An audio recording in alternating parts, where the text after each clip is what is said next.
जय माता दी। स्वागत है दोस्तों आप सभी का आपके चैनल जी जायसवाल यूट्यूब स्टोरी में। दोस्तों आज हम जानेंगे कब करें ज्वारे विसर्जन और साथ में जानेंगे सही डेट, विधि, शुभ मुहूर्त और मंत्र के बारे में।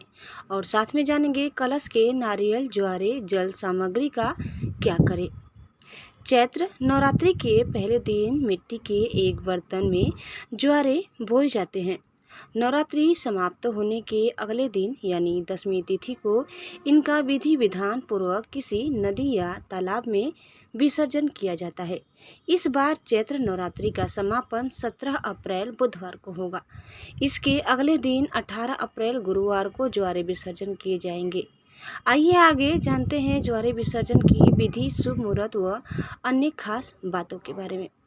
पंचांग के अनुसार चैत्र मास के शुक्ल पक्ष की दसवीं तिथि 17 अप्रैल बुधवार की दोपहर 3:14 से 18 अप्रैल गुरुवार की शाम 5:31 तक रहेगी।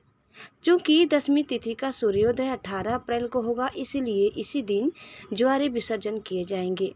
इस दिन कई शुभ योग भी बनेंगे। आइए जानते हैं विसर्जन का शुभ मुहूर्त। सुबह 10:51 से दोपहर 12:26 तक, दोपहर 12 बजे से 12:51 तक अभिजीत मुहूर्त है। दोपहर 12:26 से दोपहर 2 बजे तक, दोपहर 2 बजे से 3:35 तक। आइए अब हम जानते हैं कि किस विधि से करें ज्वारे विसर्जन।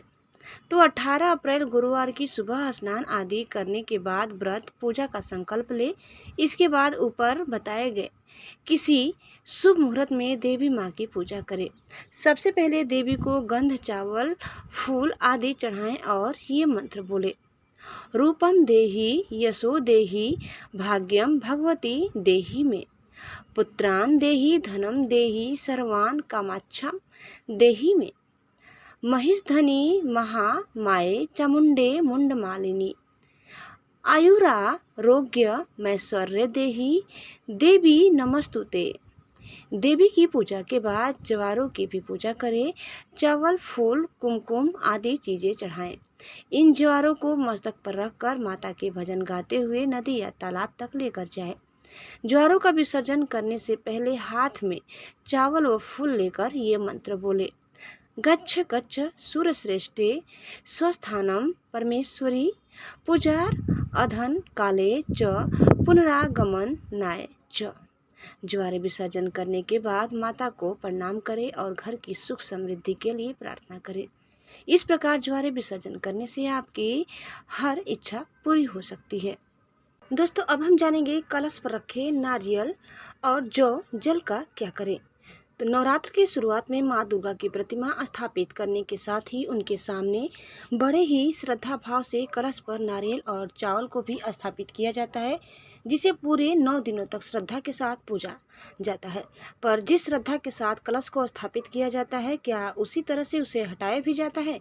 मतलब कि 9 दिनों की पूजा के बाद नवरात्र खत्म होने पर उस कलश में स्थापित सभी सामग्रियों का क्या करना चाहिए, इसके बारे में आइए हम जानते हैं।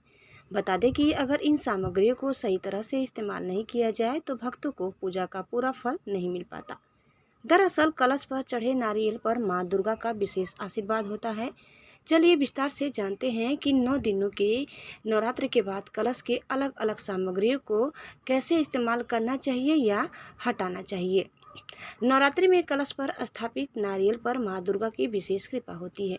इसीलिए इस नारियल को नवरात्रि के आखिरी दिन के बाद हटाकर लाल कपड़े में लपेटकर इसे मंदिर में माँ दुर्गा की प्रतिमा या तस्वीर के पास रख दे। इससे माँ दुर्गा प्रसन्न होती हैं।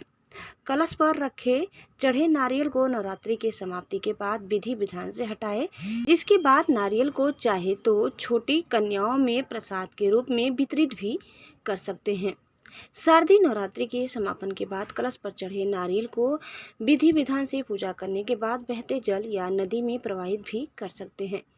नवरात्रि के दौरान कलश में चढ़े जल और चावल को पूजा के समापन के बाद उसे जरूर से बहते जल या फिर नदी में प्रवाहित कर दें। दोस्तों वीडियो समाप्त होता है। आपको हमारी आज की यह वीडियो कैसी लगी कमेंट करके जरूर बताइए। चैनल में नए हैं तो प्लीज़ लाइक, शेयर और सब्सक्राइब करना न भूलें। धन्यवाद। जय माता दी, जय माँ भवानी। ओम नमः शिवाय। हर हर महादेव।